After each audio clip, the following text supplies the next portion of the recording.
Everybody, I don't know what you're doing and why you haven't gone over to Holmes Wholesale yet to get Danielle's amazing good things. I don't know why you haven't done this yet, but there is still some time. Yes, today I bring you good news that there is still time for you to go to Holmes Wholesale, as I've said, and purchase D&H Hair Care for all of your natural hair and transitioning hair needs. If your hair does not look the way you feel it should look, then you might need to switch up your products. And it just so happens that not only are Danielle's products affordable, effervescently sweet smelling, they are also 100% vegan. Yes, that's right. Absolutely 100% plant-based. So you need to go on over to Holmes Wholesale, and while you're there, use the code CRP10 to get a little something off your order. CRP10 is that code. Holmes Wholesale is that website. Danielle is your girl. Let's start the show.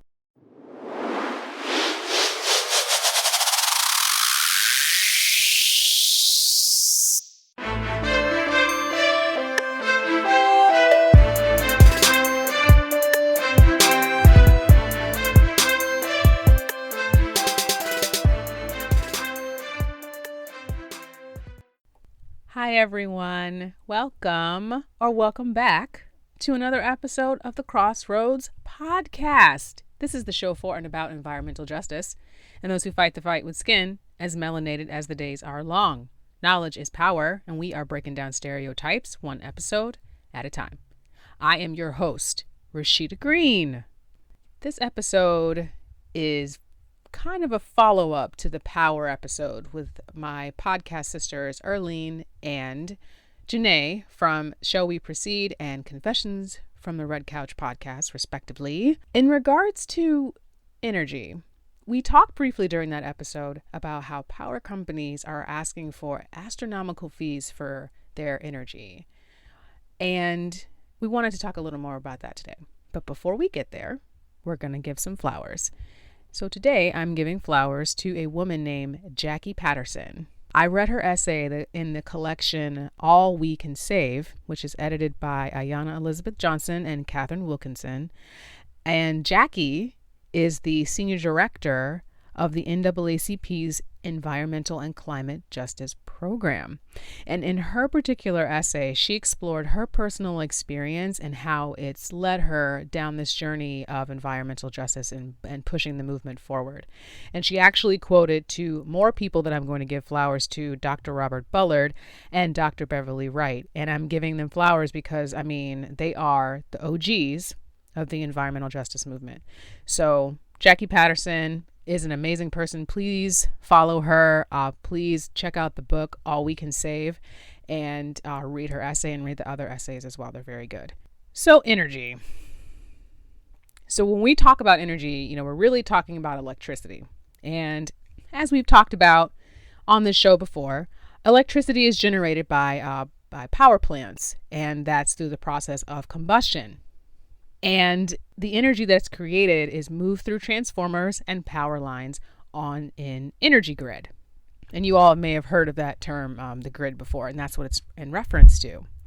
And of course, there are companies that are responsible for basically managing this, right? So we've got investor-owned utilities, or IOUs, and these are private enterprises that offer public utility. So for example, Exelon is a Fortune 100 energy company with headquarters in Illinois, and it operates public utility in Maryland, Pennsylvania, Delaware, New Jersey, Illinois, and DC.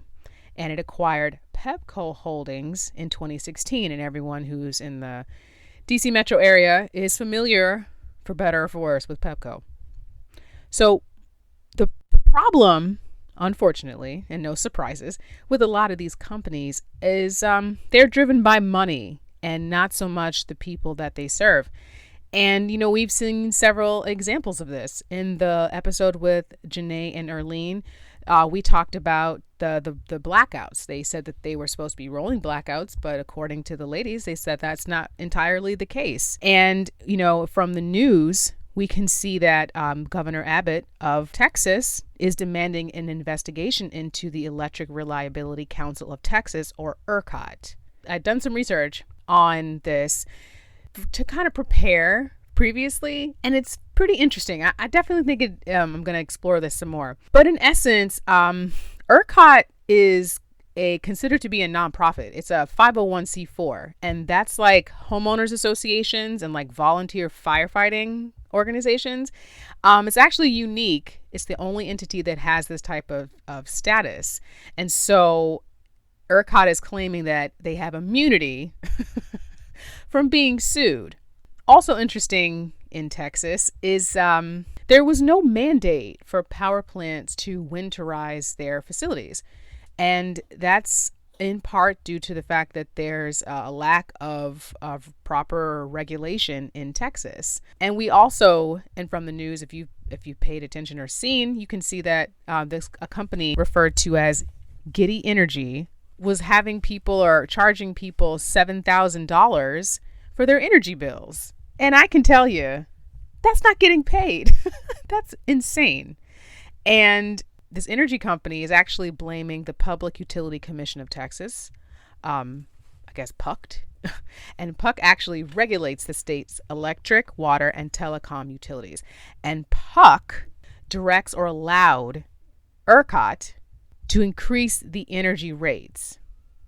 And they also suspended the low system-wide offer cap, which is LCAP, which helps people avoid having to pay higher rates in situations like these. So as you can see, it's a mess. It's a mess. And let's move to Michigan. And we've talked a lot about Michigan on this show, and the cycle continues. So back in 2011, DTE Energy repossessed 1,000 streetlights for unpaid electric bills in the Highland Park area of Michigan, which is a predominantly Black community. And those residents began to organize and put up their own solar streetlights. However, and unfortunately, in 2017, a survey showed that the same community had issues paying their energy bills. And there are some other factors that are also plaguing citizens when it comes to their abilities to pay their bills. Folks who are living in low-income communities have less energy-efficient homes, which causes higher energy bills. And people are relying on, cooler or more moderate temperatures. You know how we do. Like, we wait for the fall and the spring, so the bill kind of chills a little bit, before you have to crank it up for the winter or for the summer. And those breaks, as we have seen in our weather, are getting shorter, and people are having to rely on their energy more frequently during the year than they may have anticipated. And of course, that's due part and parcel to climate change. And experts consider affordable energy to be less than 6% of income. And unfortunately, that's not possible. And many low-income communities are falling into what's called energy poverty. Are there any alternatives to energy companies? There are. For example, there's community choice aggregation. And this allows local government to set up municipalities with a single energy supplier. And multiple towns can get together to purchase energy in bulk and reduce the overall cost. So far, only 8 states participate in a community choice aggregation, or a CCA. And CCAs can only form in deregulated energy markets. And this, in essence, means not every state has that option. And we'll get into some of the challenges of CCAs, but also some of the positives too. And CCAs can be a good thing. They can provide some cost savings. However, that's not guaranteed.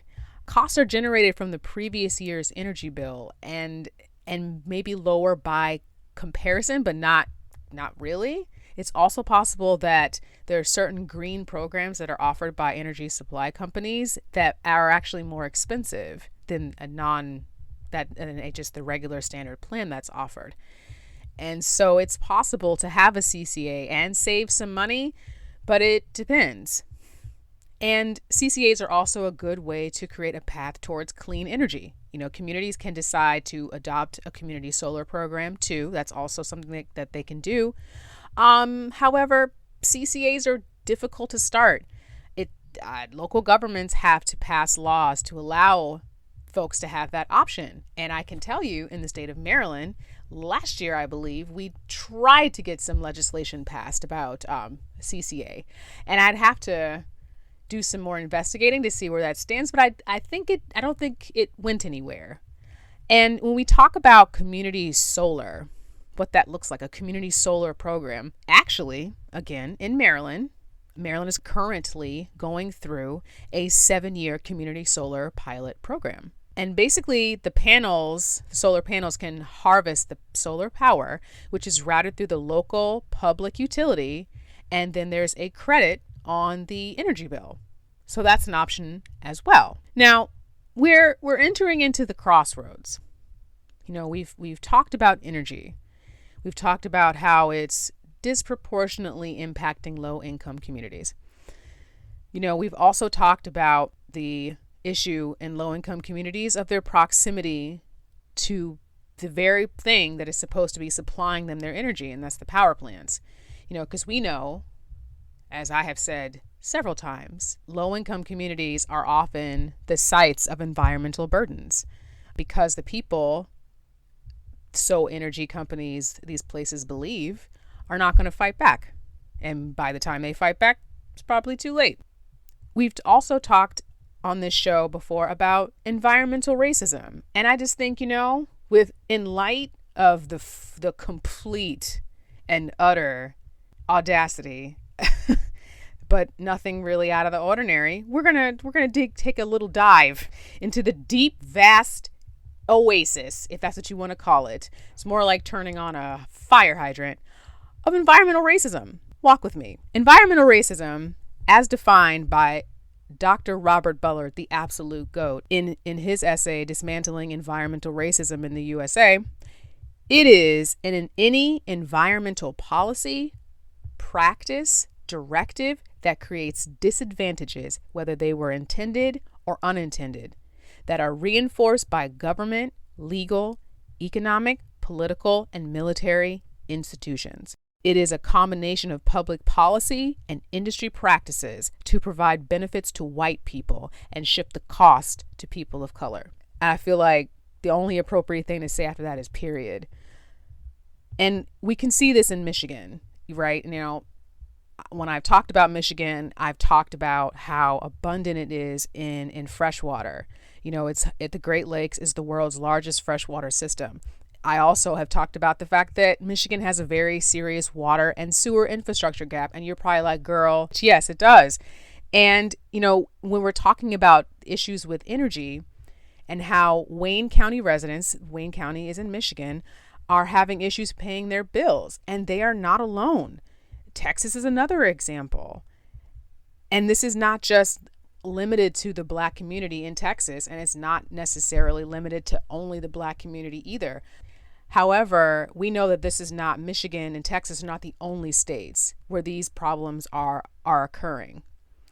And let's also bring power plants back into the conversation. They depend on water and non-renewable sources of energy, like coal, to generate the electricity that we rely on. And this is contributing to the dioxins and the carbon dioxide in the atmosphere. Quick curveball. A writer by the name of Edward O. Wilson wrote a book called Half Earth. And basically he believes that we would have to set aside half of the planet in reserve so that we could save the environment and stabilize ourselves. And that might sound extreme, but from his perspective, that is the only way that we would be able to get through this hump. In the previous episode, I talked about aquaculture, but I was really also talking about the fact that we have a growing population that we're going to have to feed. And of course, energy is a resource as well. And we have to figure out ways to make that last too. And it may take time, but I do think community choice aggregation or community solar programs are better options to power plants. I didn't even bring other forms of energy into the conversation. We're really just talking about solar, but there's also hydropower. There's so many different ways that we can harness the energy that we need, but we have to be intentional about it, just like we have to be intentional about anything in life. But there's obviously some interest that would prefer that things stay as terrible as they possibly can so that the money can be made. So in shout out land, and also before I get there, I want to say that this is going to be a continuing conversation. This is not going to be where it ends. I'm going to continue to identify innovative ways and continue to bring this information. But these are the options that we have before us. So let's move into some shout outs. Shout out, first and foremost, to my first Patreon, Erica Ballarud, who, in addition to being a tier 2 patron, also recommended the book All We Can Save that I referenced at the start of the show. And this really helped to round out the episodes. So Erica, thank you very much. And you all, anyone, can join my Patreon, Crossroads Podcast, and be a tier 1 or tier 2 patron. Tier 1 is just, I will give you a shout out on the show. Tier 2, shout out, and you get to help everybody by giving me an idea that I will actually discuss on this show. Now, you can follow me on social media, Crossroads Podcast, on Instagram, TikTok, Crossroads Pod C1, Facebook and Twitter. You can always visit my website, allroadscross.com. And before I get out of here, one more quick shout out. Erlene and Janae have a women's conference coming up called Get Focused. It is on March 27th. Go to either of their Instagrams, so either Confessions from the Red Couch or Shall We Proceed podcast for more information. But it's completely free and it is amazing. It's an amazing, amazing, amazing, amazing event. So please check that out. And thank you for joining me, and we will see you at the crossroads.